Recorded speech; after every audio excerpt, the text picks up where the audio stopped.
ഓരോ ദിവസവും ഓരോ തരം വാർത്തകളാണ്. ഇപ്പോൾ ചില ദിവസം ജേർണലിസ്റ്റുകൾ പറയും ടെൻ ഹാഗിനെ സീസണിൻ്റെ അവസാനം സാക്ക് ചെയ്യാൻ പോവുകയാണ്. ചില ദിവസം ജേർണലിസ്റ്റുകൾ പറയും അങ്ങനെ തീരുമാനമൊന്നും എടുത്തിട്ടില്ല, അദ്ദേഹത്തിന് അവസരം കൊടുക്കാനുള്ള പ്ലാനിലാണ്. അപ്പോൾ അങ്ങനെ ഓരോ ദിവസവും ഓരോ വാർത്തകളാണ് വരുന്നത്. ഇപ്പോൾ ചില ദിവസങ്ങളിൽ ഓരോ പുതിയ മാനേജേഴ്സിൻ്റെ പേരൊക്കെ എടുത്തിടും, ഈ മാനേജർ ആയിരിക്കും അടുത്ത മാനേജർ എന്നുള്ള തരത്തിലൊക്കെ വാർത്ത വരുന്നുണ്ട്. അപ്പോൾ എന്തായാലും നമ്മൾ ആ കാര്യങ്ങളെയൊക്കെ വെച്ചിട്ട് ആരായിരിക്കും നമ്മുടെ പോസിബിളി നെക്സ്റ്റ് മാനേജർ എന്നുള്ള കാര്യത്തെക്കുറിച്ചൊക്കെയാണ് നമ്മളിന്ന് ഡിസ്കസ് ചെയ്യുന്നത്. ഇപ്പോൾ എന്തായാലും മാനേജർമാരുടെ കാര്യം പറയുമ്പോൾ ഒത്തിരി ടോപ്പ് ക്ലബ്ബുകൾ മാനേജറിനെ അന്വേഷിക്കുന്നുണ്ട്. ഇപ്പോൾ നെക്സ്റ്റ് സീസണിലേക്ക് വരുമ്പോൾ Bayern, Liverpool, Barcelona, possibly Chelsea, നമ്മൾ, അപ്പോൾ അങ്ങനെ 3-4-5 ടോപ്പ് ക്ലബ്ബുകൾ മാനേജർമാരെ അന്വേഷിക്കുന്നുണ്ട് എന്നുള്ളതാണ്. അപ്പോൾ അതുകൊണ്ട് തന്നെ കാലേ കൂട്ടി കാര്യങ്ങൾ തീരുമാനിച്ചില്ലെങ്കിൽ അവസാനം വല്ല ഊള മാനേജറിനെയൊക്കെ സൈൻ ചെയ്യേണ്ടി വരും. അപ്പോൾ അതാണ് അതിനകത്ത് സംഭവിക്കാൻ പോകുന്നത്. അപ്പോൾ എന്തായാലും ഓട്സിനെ കുറിച്ച് പറയാം. ഇപ്പോൾ വാതുവെപ്പുകാർ അല്ലെങ്കിൽ ബുക്കീസ് പറയുന്ന കാര്യം എന്ന് വെച്ച് കഴിഞ്ഞാൽ, ഞാൻ ഇന്ന് നോക്കിയപ്പോൾ കണ്ടൊരു കാര്യം എന്ന് വെച്ച് കഴിഞ്ഞാൽ ജോസെ മൊറീഞ്ഞോ വരാനാണ് ഏറ്റവും കൂടുതൽ ചാൻസ് എന്നാണ് അവർ പറയുന്നത്. അപ്പോൾ അതിനകത്ത് പ്രത്യേകിച്ച് കാര്യമൊന്നുമില്ല, കാരണം അവർ കാശ് കിട്ടാൻ വേണ്ടി പല അടവുകളും ചെയ്യും. ഇപ്പോൾ 1 വെച്ചാൽ 2 എന്നുള്ള തരത്തിലാണ് ജോസെ മൊറീഞ്ഞോ നിൽക്കുന്നത്. അതുപോലെ തന്നെ അതിന് മുമ്പ് ടോപ്പായിട്ട് നിന്ന ആളെന്ന് പറയുന്നത് ഗ്രഹാം പോട്ടർ ആയിരുന്നു, 1 വെച്ചാൽ 3.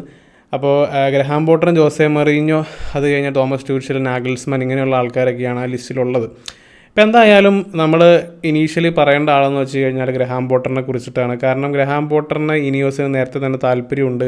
അതുപോലെ തന്നെ നമ്മുടെ അപ്കമിങ് DOF ആയിട്ടുള്ള ഡാൻ ആഷ്വർത്തിൻ്റെ ക്ലോസ് ഫ്രണ്ടാണ്. അപ്പോൾ അദ്ദേഹത്തിന് വളരെയധികം താല്പര്യമുള്ള മാനേജറാണ് ഗ്രഹാം പോട്ടർ എന്നുള്ള തരത്തിലൊക്കെ ദിവസങ്ങളായിട്ട് റിപ്പോർട്ടുണ്ട്. അപ്പോൾ കോൺസ്റ്റൻ്റ്ലി നമുക്ക് ആ ഒരു ലിങ്ക് വരുന്നുണ്ട്.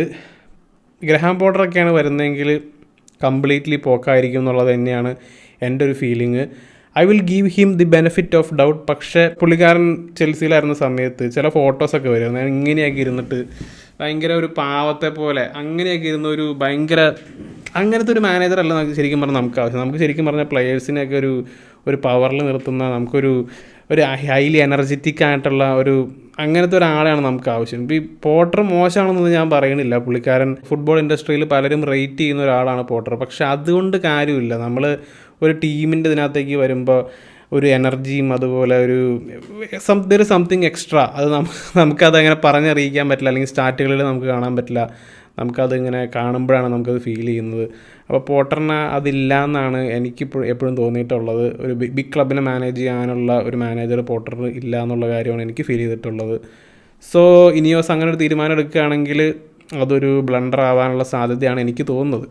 അതിൻ്റെ ഒപ്പം തന്നെ പറഞ്ഞു വരുന്ന മറ്റൊരു പേരാണ് ഡിസർബി. ഇപ്പോൾ ഡിസർബിയെ നമ്മൾ മാത്രമായിട്ടല്ല, ബാർസലോണയായിട്ട് ലിങ്ക് ഉണ്ട്, ലിവർപൂളായിട്ട് ലിങ്ക് ഉണ്ട്. അപ്പോൾ അങ്ങനെ പല ക്ലബ്ബുകളായിട്ടും ലിങ്ക് വരുന്നൊരു മാനേജറാണ് ഡിസർബി. ഡിസർബിയുടെ കാര്യം പറയുമ്പോഴാണെങ്കിലും ഇവിടെ വന്നു കഴിഞ്ഞാൽ, എസ്പെഷ്യലി യുണൈറ്റഡിലേക്ക് വന്നു കഴിഞ്ഞാൽ ഒരു രക്ഷ പുള്ളിക്കാരനുണ്ടാവുമെന്ന് തോന്നുന്നില്ല. കാരണം ഇപ്പോൾ ബ്രൈറ്റൻ്റെ അവസ്ഥ നോക്കിയാൽ മതി, അവർ പരമശോകമാണ്, അവർ നല്ല റിസൾട്ടുകളൊന്നുമല്ല. ഇങ്ങനത്തെ ഒരു സിറ്റുവേഷനാണ് നമ്മുടെ അടുത്തെങ്കിൽ എന്തെല്ലാം പറയും. ഇപ്പോൾ ബ്രൈറ്റനെ പറ്റി വല്ലതും പറയണ കേൾക്കുന്നുണ്ടോ? കാരണം because it's Brighton, nobody cares. പക്ഷേ യുണൈറ്റഡിൻ്റെ കാര്യത്തിലേക്ക് വരും 1-2 കളി തോറ്റു, അതുപോലെ തന്നെ അതിന് ശേഷം ഒരു കളി സമനിലയായി കഴിഞ്ഞാൽ അപ്പോൾ തന്നെ സാക്ക് ചെയ്യണം, ഇതിനെ കൊണ്ട് പറ്റില്ല, അങ്ങനെ രീതിയിലൊക്കെ വലിയ രീതിയിൽ പ്രശ്നമൊക്കെ ഉണ്ട്. അപ്പോൾ അതുകൊണ്ട് തന്നെ ഡിസർബിക്ക് ഈ പറയുന്ന പോലെ നമ്മളെ പോലത്തെ ഒരു ക്ലബിനെ മാനേജ് ചെയ്യാനുള്ള ആ ഒരു ആംബിയർ ഉണ്ടെന്നും എനിക്ക് തോന്നുന്നില്ല.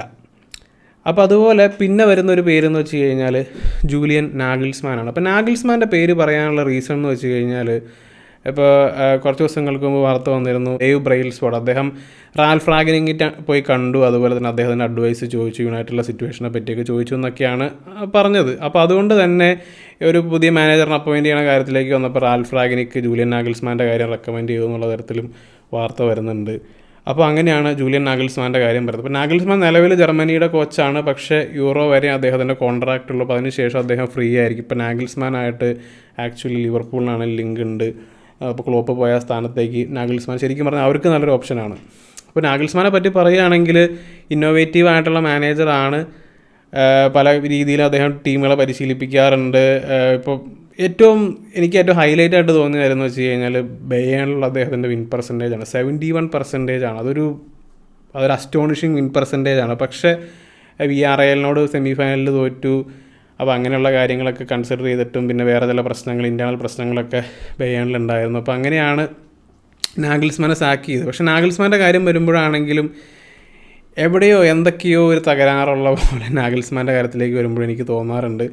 പക്ഷേ ഇന്നോവേറ്റീവ് ആയിട്ടുള്ള പലതരം മെത്തേഡുകളൊക്കെ യൂസ് ചെയ്യുന്ന ഒരു മാനേജറാണ് നാഗൽസ്മാൻ. ലീഗൊക്കെ അടിച്ചൊരു ആളാണ്. ഇപ്പം മുമ്പ് പറഞ്ഞ 2 പേരെ അല്ലെ പറഞ്ഞ 3 പേരെയും വെച്ച് കൺസിഡർ ചെയ്യുകയാണെങ്കിൽ ആരായിരിക്കും എൻ്റെ ചോയ്സ് എന്ന് പറഞ്ഞു കഴിഞ്ഞാൽ ഡെഫിനറ്റ്ലി ജൂലിയൻ നാഗൽസ്മാനെ ഞാൻ പറയുള്ളൂ. പിന്നെ വേറെ ലിങ്ക് വന്ന ആൾക്കാരെ പറ്റി പറയുമ്പോൾ ഇത് ആക്ച്വലി ഞാൻ ഇദ്ദേഹത്തെ പറ്റി പറയുന്നില്ല. വേറെ ആരുമല്ല, സിനദിൻ സിദാനാണ്. സിദാൻ്റെ പേര് കുറച്ച് ദിവസങ്ങൾക്ക് മുമ്പ് ലിങ്ക് വന്നിരുന്നു. അപ്പോൾ പറയാൻ കാരണം എന്താ, ജോൺ ക്ലോൺ ബ്ലാങ്കിൻ്റെ അടുത്ത സുഹൃത്താണ്. അപ്പോൾ അദ്ദേഹം സിദാനുമായിട്ട് സംസാരിച്ചു എന്നുള്ള തരത്തിലൊക്കെയാണ് വാർത്ത വന്നത്. പക്ഷേ റിയാലിറ്റി ഈ സിദാന് ഇംഗ്ലീഷ് അറിയേയില്ല. അതുപോലെ തന്നെ സിദാന് ഇംഗ്ലണ്ടിലേക്ക് വരാൻ താല്പര്യമില്ല, പ്രീമിയർ ലീഗിലേക്ക് ഒരു ക്ലബിനെ പരിശീലിപ്പിക്കാൻ പോലും താല്പര്യമില്ല എന്നുള്ള തരത്തിലാണ് വാർത്ത വന്നത്. അപ്പോൾ ഇംഗ്ലീഷ് അറിയാത്ത ഒരാൾ ഒരിക്കലും ഇംഗ്ലീഷ് ഫുട്ബോളിൽ വന്നിട്ട് പ്രത്യേകിച്ചൊന്നും ചെയ്യാനൊന്നും പോകുന്നില്ല, ടോപ്പ് ക്ലബ്ബുകളിലേക്കൊക്കെ വന്നിട്ട്. അപ്പോൾ അതുകൊണ്ട് തന്നെ സിദാനെ അങ്ങ് മാറ്റി നിർത്താം. പക്ഷേ അദ്ദേഹം ഉടനെ തന്നെ മാനേജ്മെൻറ്റിലേക്ക് തിരിച്ചു വരികയും അത് മിക്കവാറും ചിലപ്പോൾ യുവൻറ്റസോ അല്ലെങ്കിൽ ഏതെങ്കിലും ഇറ്റാലിയൻ ക്ലബ്ബോ അങ്ങനെ എന്തെങ്കിലുമൊക്കെ ആയിരിക്കും സാധ്യത. പിന്നെ ഒരു ഓപ്ഷൻ എന്ന് പറയുന്നത് ട്യൂഷലാണ്. തോമസ് ട്യൂഷലിൻ്റെ കാര്യം പറയുമ്പോൾ 1-2 കൊല്ലം മുമ്പ് ഞാൻ ആക്ച്വലി റേറ്റ് ചെയ്തിരുന്നൊരു മാനേജറാണ് തോമസ് ട്യൂഷൽ. പക്ഷേ ഇപ്പോൾ അദ്ദേഹത്തിൻ്റെ ടാക്ടിക്സ് ഒന്നും it doesn't make any sense. ഇപ്പോൾ ബയേണിലേക്ക് വന്നതിന് ശേഷമാണെങ്കിലും അവിടെ ഒരു സക്സസ് ആകുമെന്നാണ് വിചാരിച്ചത്. പക്ഷേ അവിടെ നിന്ന് സാക്ക് കിട്ടി. അപ്പോൾ അദ്ദേഹത്തിന് പഴയ പവർ ഉണ്ടോ എന്ന് ചോദിച്ചു കഴിഞ്ഞാൽ ഐ ഡോണ്ട് തിങ്ക് സോ. അതൊരു റിസ്കി അപ്രോച്ച് തന്നെയായിരിക്കും. കംപ്ലീറ്റ്ലി എഴുതി തള്ളില്ല, പക്ഷേ ഒരു 50-50 ആണ് ട്യൂഷൻ്റെ കാര്യം പറയുമ്പോൾ എൻ്റെ മനസ്സിലേക്ക് തോന്നുന്ന ഒരു കാര്യം എന്ന് പറയുന്നത്. What do you guys think എന്നുള്ളത് തീർച്ചയായും കമൻ്റായിട്ടിടുക. ഇനി ആക്ച്വലി എൻ്റെ ഫസ്റ്റ് ചോയ്സ് പ്രിഫറൻസ് ഇപ്പോൾ ഞാനാണ് ഇനിയോസ് എങ്കിൽ ഞാൻ ചൂസ് ചെയ്യുക സിമോൺ ഇൻസാഗീനെ ആയിരിക്കും. പുള്ളി ഇൻ്ററിൻ്റെ ആ ഒരു ലിമിറ്റഡ് ബഡ്ജറ്റും അതുപോലെ തന്നെ ആ ഒരു ഫ്രീ ഏജൻസിനെയും ഒത്തിരി പ്ലെയേഴ്സ് അവിടെ നിന്ന് പോയിട്ടും പുള്ളിക്കാരൻ ഇൻ്ററിനെ വെച്ച് നല്ലൊരു ടീമിനെ സെറ്റ് ചെയ്തിട്ടുണ്ട് എന്നുള്ളതാണ്. അത് മാത്രമല്ല, യൂറോപ്പിലാണെങ്കിലും ഒരു നന്നായിട്ട് കളിക്കുന്നുണ്ട്. കഴിഞ്ഞ വർഷം ചാമ്പ്യൻസ് ലീഗ് ഫൈനലിൽ കളിച്ചു, ഇത്തവണയാണെങ്കിലും നന്നായിട്ട് കളിക്കുന്നുണ്ട്. നമ്മൾ പലപ്പോഴും സ്ട്രഗിൾ ചെയ്യുന്നൊരു ടീമാണ് അത്ലറ്റിക്കോ. പക്ഷേ അത്ലറ്റിക്കോ ആയിട്ട് റീസെൻ്റ്ലി നടന്ന മത്സരത്തിൽ അത്ലറ്റിക്കോ ഒരു ഷോട്ട് പോലും എടുക്കാൻ സമ്മതിച്ചിട്ടില്ല എന്നുള്ളതാണ്. അതുപോലെ തന്നെ ബാക്കിൽ നിന്ന് അവർ ബിൽഡപ്പ് ചെയ്യണത് കഴിഞ്ഞ വർഷത്തെ ചാമ്പ്യൻസ് ലീഗ് ഫൈനലിൽ കണ്ടതാണ്. നല്ലൊരു ഫുട്ബോളിംഗ് ടീമാണ്, പ്രാഗ്മാറ്റിക് ആയിട്ടുള്ള അപ്രോച്ചാണ്, ഡിഫെൻസീവ് മൈൻഡഡ് കോച്ചാണ്. എന്തൊക്കെ പറഞ്ഞു കഴിഞ്ഞാൽ നമ്മളെക്കാളൊക്കെ 10 ഇരട്ടി നല്ല ഫുട്ബോളാണ് അദ്ദേഹം. ശരിക്കും പറഞ്ഞു കഴിഞ്ഞാൽ ഫിനിഷ്ഡ് എന്ന് നമ്മൾ പറഞ്ഞ പല താരങ്ങളെയും വെച്ചിട്ട് അദ്ദേഹം കളിപ്പിക്കുന്നത്. എൻ്റെ ഒരു മനസ്സിൽ അദ്ദേഹം നല്ലൊരു ഓപ്ഷനാണ്. അതുമാത്രമല്ല, പുള്ളിക്കാരൻ പ്രൂവൺ വിന്നറുമാണ്. ലാർസിയോയിൽ വെച്ച് അദ്ദേഹം ട്രോഫികൾ നേടിയിട്ടുണ്ട്, ഡൊമസ്റ്റിക് കപ്പുകൾ നേടിയിട്ടുണ്ട്, ഇൻ്ററിൽ വെച്ച് ഡൊമസ്റ്റിക് കപ്പുകൾ നേടിയിട്ടുണ്ട്. നിലവിൽ ഒരു സീരിയസ് ടൈറ്റിലേക്കുള്ള പോക്കാണ്. അപ്പോൾ അങ്ങനെ എൻ്റെ മനസ്സിൽ ഉള്ള ഒരു മാനേജർ, ഒരു ഐഡിയൽ കാൻഡിഡേറ്റ് എന്ന് പറയുന്നത് സിമോൺ ഇൻസാഗിയാണ്. അപ്പോൾ എന്താണ് നിങ്ങൾക്ക് തോന്നുന്നതെന്നുള്ള കാര്യം തീർച്ചയായും കമൻ്റായിട്ടിടുക. മറ്റൊരു വീഡിയോയുമായി വീണ്ടും കാണാം.